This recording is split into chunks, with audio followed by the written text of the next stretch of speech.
கைதி படம் எப்படி விக்ரம் படம் கூட கனெக்ட் ஆகுதோ அதே மாதிரி பில்ஸ் ரிசீவல் அக்கௌண்ட் எப்படி டோட்டல் டெப்டர்ஸ் அக்கௌண்ட் கூட கனெக்ட் ஆக போகுது தான் இந்த வீடியோவில் நம்ம பார்க்க போகிறோம். இது 12th accountancy chapter 1 illustration number 13. கொஸ்டின்ல இந்த மாதிரி டோட்டல் சேல்ஸ்னு கேட்டு டெப்டார்ஸ் பில்ஸ் ரிசீவபிள், அதாவது பாத்தீங்கன்னா கடனாளிகள் பெறுதற்குரிய மாற்றுச்சீட்டுகள் ரெண்டுமே கொடுத்துட்டாங்கனாலே ஃபர்ஸ்ட் நம்ம ரெண்டுத்துக்குமே ஃபார்மேட் ஓப்பன் பண்ணிடணும். ஃபர்ஸ்ட் எடுத்தோடனே டோட்டல் சேல்ஸ் எழுதிடலாம். டோட்டல் சேல்ஸ் கண்டுபிடிக்கிற ஃபார்முலானா cash sales plus credit sales, அதாவது ரொக்க விற்பனை மற்றும் கடன் விற்பனை. ரொக்க விற்பனை கொஸ்டின்லேயே கொடுத்துருப்பாங்க, நம்ம கடன் விற்பனை கண்டுபிடிக்க தான் அந்த சமயம் போட்டுட்டு இருக்கோம். So bills receivable account total debtors account ரெண்டுத்தையுமே ப்ரிப்பேர் பண்ணிடலாம். பில்ஸ் ரிசீவபிள் அக்கௌண்ட்டை பொறுத்த வரைக்கும் டெபிட் சைடில் வெறும் ஓப்பனிங் பேலன்ஸ் தான் வரும். கிரெடிட் சைடில் பார்த்தீங்கன்னா cash received for bills receivable, அப்புறம் பில்ஸ் டிஸ்ஆனர் ஆயிடுச்சுன்னா அது இங்கே வரும். அதை தாண்டி க்ளோசிங் பேலன்ஸ் கொடுத்துருப்பாங்க பில்ஸ் ரிசீவபிள், அதை நம்ம எழுதுறோம். டெப்டார்ஸ் அக்கௌண்ட்டை பொறுத்த வரைக்கும் சேம் தான். கிட்டத்தட்ட நம்ம டெபிட் சைடில் ஓப்பனிங் பேலன்ஸ் எவ்வளோ அப்படிங்கிறது எழுதுவோம் டெப்டார்ஸோடது. பார்த்தீங்கன்னா கிரெடிட் சைடில் cash account receive for debtors எவ்வளோ, டிஸ்கவுண்ட் எவ்வளோ அலோவ் பண்ணியிருக்கோம். நெக்ஸ்ட் சேல்ஸ் ரிட்டர்ன் விற்பனை திருப்பம் எழுதுவோம். அதை தொடர்ந்து பேட் டெப்ட்ஸ் கொடுத்துருந்தாங்க அப்படின்னா அந்த வார கடன் எழுதுவோம். ஃபைனலாக ஒரு லைன் விட்டுட்டு இங்கே க்ளோசிங் பேலன்ஸ் எழுதிக்கோங்க. அவ்வளோதான். இப்போ ஃபார்மேட் எழுதிட்டோம், எடுத்து சப்ஸ்டியூட் பண்ணால் போதும். எடுத்தோடனே டெப்டார்ஸ் அதோட ஓப்பனிங் கொடுத்துருக்காங்க. டெப்டார்ஸ் அக்கௌண்ட் ஓப்பனிங்கில் 1,50,000. பில்ஸ் ரிசீவபிள், அதாவது பெறுதற்குரிய மாற்றுச்சீட்டுகளோட ஓப்பனிங் கொடுத்துருக்காங்க.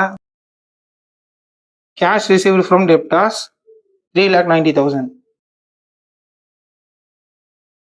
Cash received for bills payable 90,000. Bills receivable dishonoured 10,000.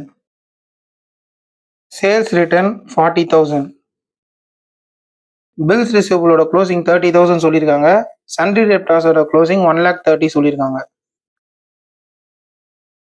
ஃபைனலாக கேஷ் சேல்ஸ் கொடுத்துருக்காங்க 2 lakhsக்கு. ஸோ ஆல்ரெடி நம்ம கேஷ் சேல்ஸ் எழுதியிருக்கோம்ல, அங்கே போயிட்டு கேஷ் சேல்ஸ்க்கு நேராக 2 lakhs போட்டு. ஸோ இந்த ஆன்சர் தான் இப்போ நம்ம இங்கே கண்டுபிடிக்க போகிறோம். அதே 1,30,000 இங்கே காப்பி பண்ணிக்கலாம்.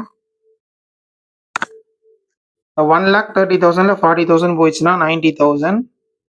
ஸோ இதான் நான் சொன்ன லிங்க்கு. இப்போ என்ன பண்ணோம் அப்படின்னா இங்கே எழுதும் போது டெப்டார்ஸ்ன்னு எழுதுகிறோம்.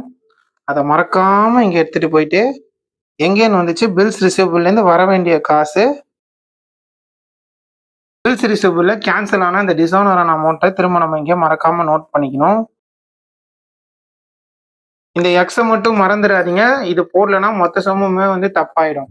கிரெடிட் சைடில் இருக்கிற அமௌண்ட்டோட டோட்டல் பார்க்கலாம். 6,50,000 வருது. அதே ரெண்டு பக்கமும் எழுதிக்கலாம். 6,50,000ல் இந்த 1,60,000 போயிடுச்சு அப்படின்னா பேலன்ஸ் 490. நம்ம கிரெடிட் சேல்ஸோட வேல்யூ 4,90,000. அதை அப்படியே அங்கே காப்பி பண்ணோம். அவ்வளோதாங்க. Cash sales plus credit sales 6,90,000 answer.